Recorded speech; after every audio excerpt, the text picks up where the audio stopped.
From the heart of our nation's capital, here's Family Research Council President Tony Perkins.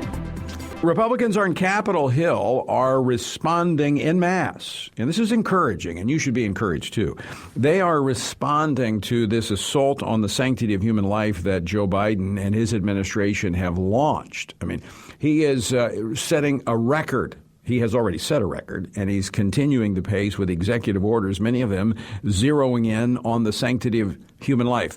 Here's more of what Senator Mitch McConnell, the Republican leader, had to say yesterday on the Senate floor. An administration that wanted to pursue unity might observe that 77% of Americans, including a majority of Democrats and 85% of independents, don't want taxpayer dollars to fund foreign abortions. This and many other common-sense pro-life policies enjoy broad support from the American people, but the radicalism of the modern Democratic Party seems dug in. Fortunately, political dynamics change, but the moral truth does not. Executive orders can't alter the basic science of human life. As I said, the Biden administration, President Biden, setting records with the number of executive orders, surpassing 24 already in his first week. And, I go back, I've said this before, but it bears being stated again, and that is the media criticized Donald Trump for all of his executive orders. How many did he have in his first week? 4. Joe Biden, 24. Well, another Republican leader working to advance the sanctity of human life is Congressman Ron Estes. He serves as the 4th Congressional District representative from the state of Kansas. He serves on the House Subcommittee on Worker and Family Support, and we welcome him back to the program. Congressman Estes, welcome to the program. Well, thank you. It's good to be back again. Well, your bill zeroes in on something I think is a really significant and growing problem, and that is the issue of abortions when a mother, get a prenatal diagnosis of Down syndrome. And oftentimes they move toward abortion.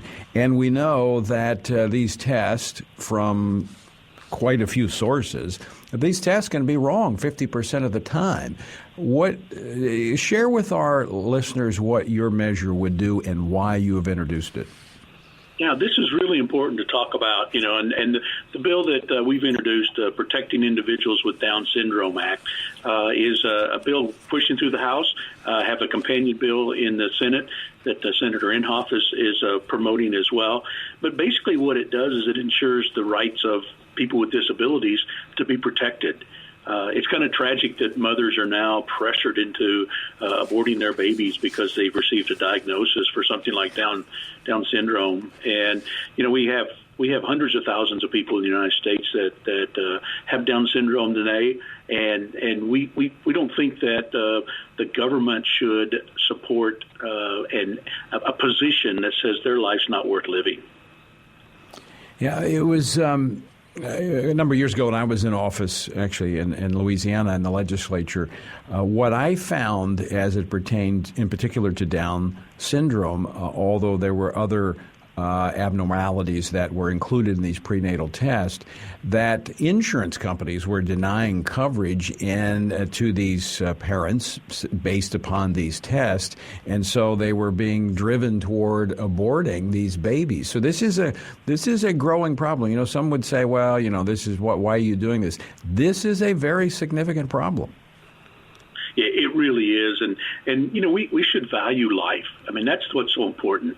And, when we talk about the right to life, liberty, and a pursuit of happiness, we start off with life. And unfortunately, babies with Down syndrome face a 67% abortion rate. And it's just not right that their mothers be pressured to do an abortion. We're taking it at the federal level. Several states, 8 of them or so, have already passed legislation to actually protect people with Down syndrome, and we want to continue to do that at the federal level as well. What's your sense? Are you surprised at how rapidly the Biden administration is moving forward to undo all of the pro-life measures that Donald Trump had put in place, but even to go further in really driving this abortion-centric agenda? It really is. After President Biden's call for unity during the State of the Union, I thought there was a chance that he would actually follow through on that. But it's been amazing and disappointing to see so many of these executive orders that have come out. We talk about 77% of Americans, including a majority of Democrats, don't want to use federal taxpayer dollars to fund abortions overseas. And President Biden's just thrown that away with his executive order. And it really smacks in the face of what in many cases Senator Joe Biden stood for. He talked about government shouldn't take your money to assist somebody else to have an abortion. He actually supported an amendment praising the Mexico City Accord. So it really highlights how extreme and radical the Democrats have become today. I cannot understand how, in the same breath, he can call for a desire for unity, but then also expand this, just undercut the the fundamental right to life. I mean, if we don't have any, you can't enjoy freedom, you can't pursue happiness if you don't have life. And I don't know how, when you have, even in his own party, when it comes to, and we're going to talk a little bit more about this with Senator Mike Lee, on what he did yesterday with the Mexico City policy, where 55% of Democrats opposed the use of tax dollars and federal funding for foreign abortions. How in the world can you build a foundation for unity when you're forcing taxpayers to do something that they morally oppose? You really can't build unity doing that. I mean, particularly when you talk about the leadership and the active folks that are in elected positions of the Democrat Party are taking such an extreme position. And you thought a Biden administration at least would have a chance to work on unity moving forward, but so many of these policies, even Democrats don't want. Like, as you mentioned, the majority, 55% of the Democrats don't want federal tax dollars to be used for paying for abortions overseas, and 77% of all Americans. And it's sad that that's the position that the Biden administration has taken coming right out of the gate.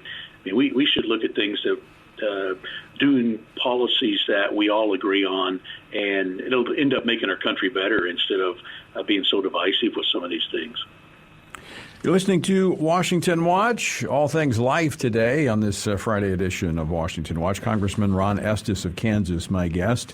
Congressman, I want to get to just a moment some of the exciting things that are happening in Kansas.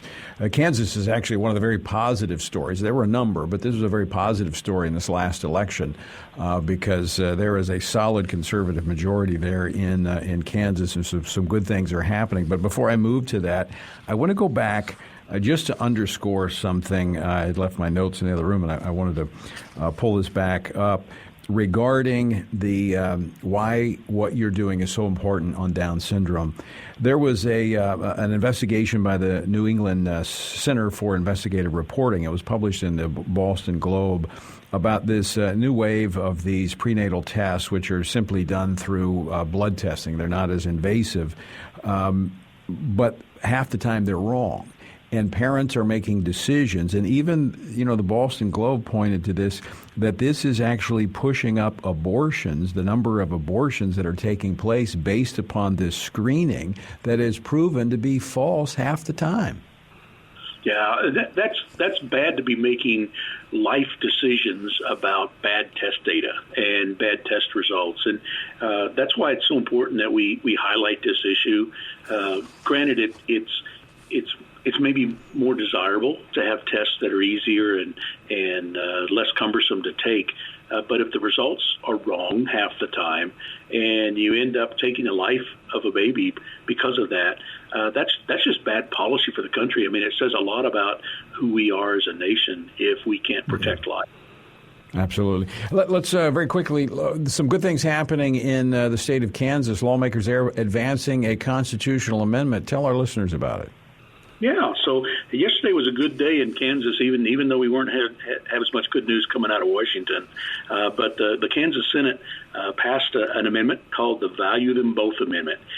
Basically, it is an amendment where we put into the Kansas Constitution the right to life for both the baby and the mother. And last week, the Kansas House passed that. Now that it's passed both chambers, it does not need a governor's signature. It's going to go straight to the people to vote for that. And this was so important in Kansas because even though the majority of Kansans support pro-life measures, and we put a lot of legislation in place over the years, in 2019, the Kansas Supreme Court made a terrible ruling where they came up with a unlimited right to abortion in the 1859 Kansas Constitution. And that's something we've got to fix that, and I'm proud to see this is moving forward. It's encouraging, and a lot of stuff like that happening in the states. We're going to talk more about that later here on Washington Watch. Congressman Ron Estes, thanks so much for joining us today, and thank you for your leadership protecting the most vulnerable among us.